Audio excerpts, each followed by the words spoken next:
You take the blue pill and the story ends. You wake up in your bed and believe whatever you want to believe. You take the red pill and you stay in Wonderland. And I show you just how deep the rabbit hole goes. I just wanted a Flintstones gummy? Is this guy licensed to practice medicine? Have you ever heard someone talk about taking the red pill before? Have you ever heard them call people incels or betas online? Heard people type AWALT in the chat and wondered if that was some weird typo? What you have just encountered down the rabbit hole is called the Manosphere, a scary cesspool of extremism and misinformation that takes normal young men and turns them into rhetoric-spewing extremists who have been connected to rape threats, stabbings, stalkings, shootings, and suicide. This extreme group of young men were really just normal guys who were looking for advice on things like how to get bigger biceps or how to dress nicely for prom. So how did it go so wrong so quickly? How did these men become radicalized? Why do they blame women for all of their problems? And most of all, why do we care about red-pilled men?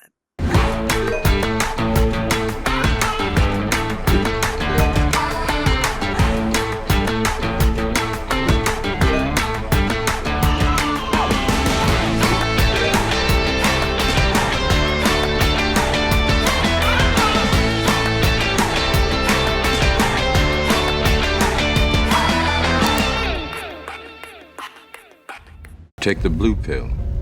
The story ends. You wake up in your bed and believe whatever you want to believe. You take the red pill. You stay in Wonderland. And I show you how deep the rabbit hole goes.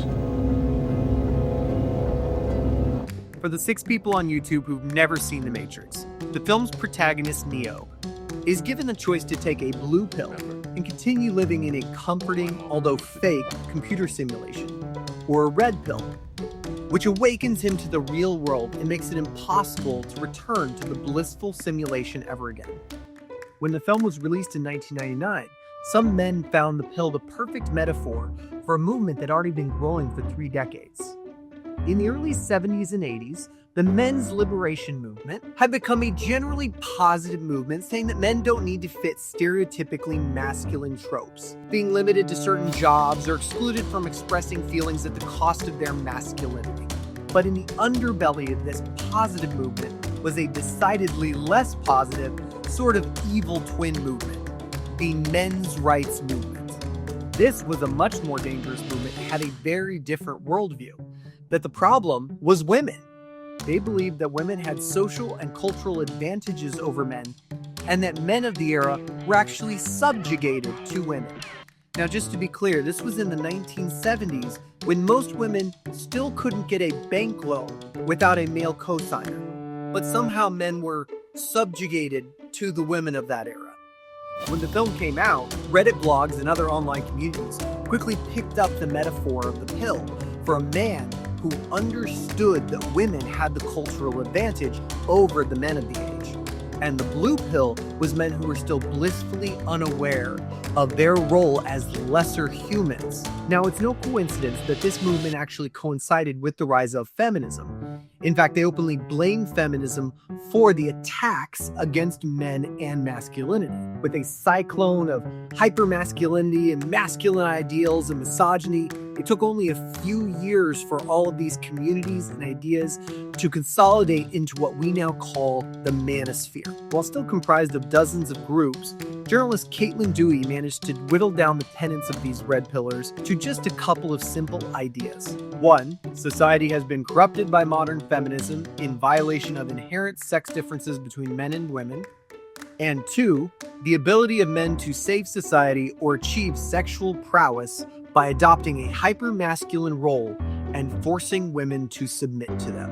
One of the leading thoughts behind the Manosphere movement is the 80-20 rule. Basically, the thought that 80% of women chase after only 20% of men. Those that are naturally more attractive, the richest, the most privileged.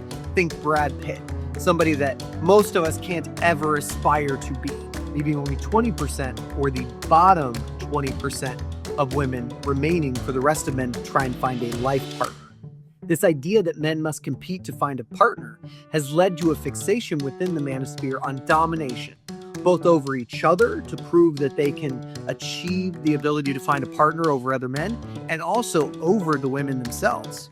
YouTube channels, websites, and blogs that talked about these theories actually began to pop up when you're just looking for things like workout tips or how to dress nicely.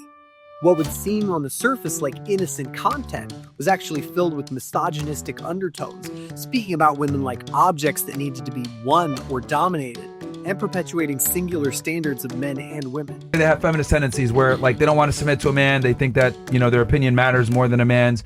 They don't want to listen to a man. And there's a rebellion against male authority.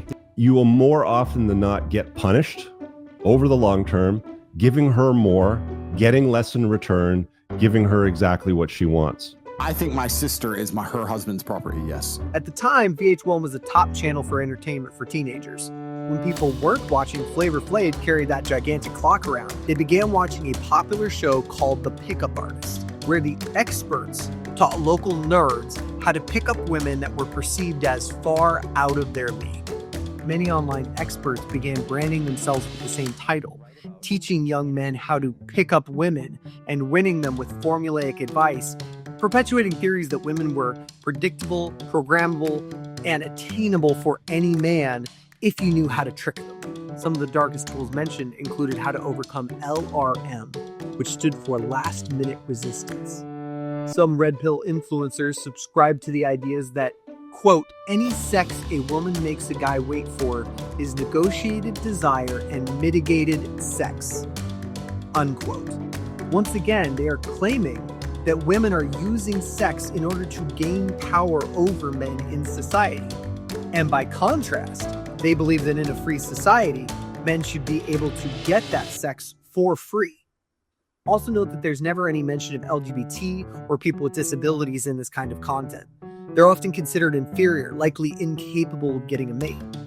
In the case of lesbians, who they often conflate as being automatically feminist, they're seen as a threat, who is often taking women out of the pool both by being a woman who doesn't have sex with men and by sometimes taking other women out of the pool. But a consistent message remains. Neither men nor women are fully rounded, fleshed out human beings with feelings, daily moods, personalities, none of it. All genders are merely animals, being broken down to their basic instincts and treated algorithmically, like a computer that you can program if you put in the same input every time. So do men really have any systematic disadvantages? Where does this thought come from, and why are these men so frustrated? Is there any fact behind the Manosphere claims? Yeah, it's tough being a white man these days. It's tough, I tell you. Let's take some beliefs of the Redpilled Manosphere and play a game of fact or fiction. I want to play a game. Claim number 1. Men are subjugated to women. Red Pill men's main claim is that women subjugate men with the use of sex. However, that's simply not what the word subjugation means. Subjugation means dominance and control, especially by conquest. The reality is that men have a majority of control in our society. Government, finance, even entertainment. Hell, we control virtually every industry in our nation. Men even make more in the same jobs than women. And if your claim is that men are being controlled by sex, well, there's plenty of men out there who are perfectly happy having sex with other male partners, having sex with the wives they already have, or not having sex at all. So the claim that every single man on earth is being controlled by women's manipulation by sex, well, that claim simply isn't true. So this claim is fiction. Claim number 2, alpha and beta male theories. Red pill men claim they need to prove their sexual dominance in a competitive environment.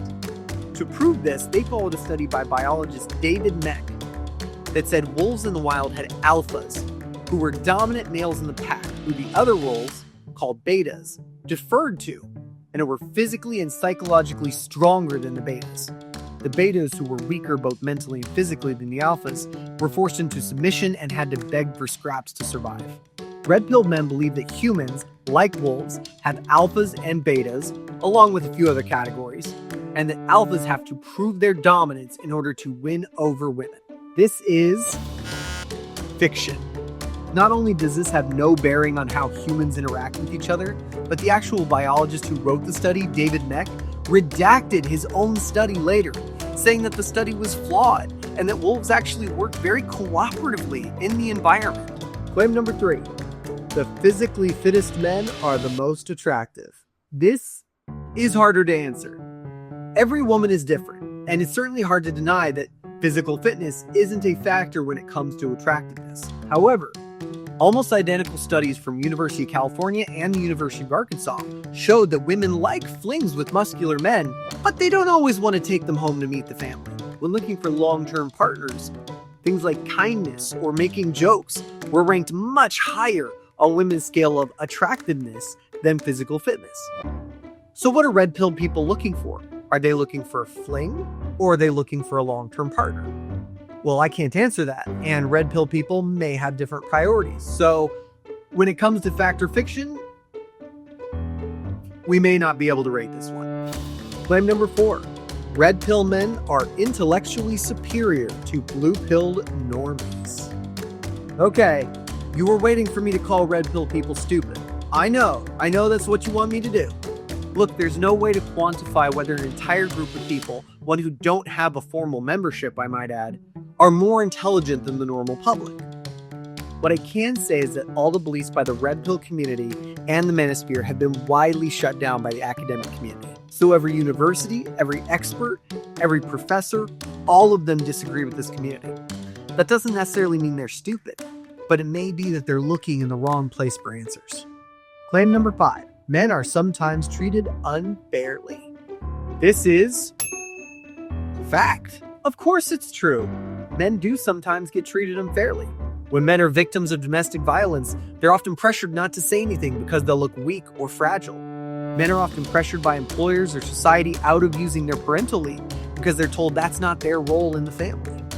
Men are graduating college at lower rates than women because they see the jobs that require a college degree as more feminine, or they see higher education in general as less masculine. But let's ask ourselves, who is to blame for all of these problems? It's us. It's the men. It's not women who are telling us we shouldn't report domestic violence. It's usually other men who are telling us we'll look weak or fragile, or that that's just not what men do. And it's certainly not women telling us we can't take our parental leave.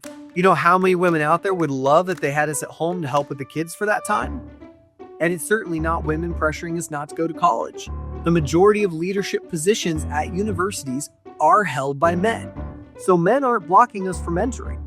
Rather, we are telling each other that college isn't necessary for those manly, masculine jobs that we want, or that the time it takes to get a degree will take away from those things we need to portray that manly image we have to have.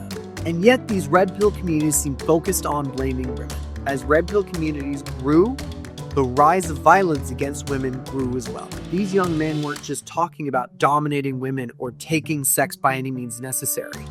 They were acting on it. The Florida Attorney General saying he opened a criminal investigation into the Tates and that they've, quote, admitted to participating in what very much appears to be soliciting, trafficking, preying upon women.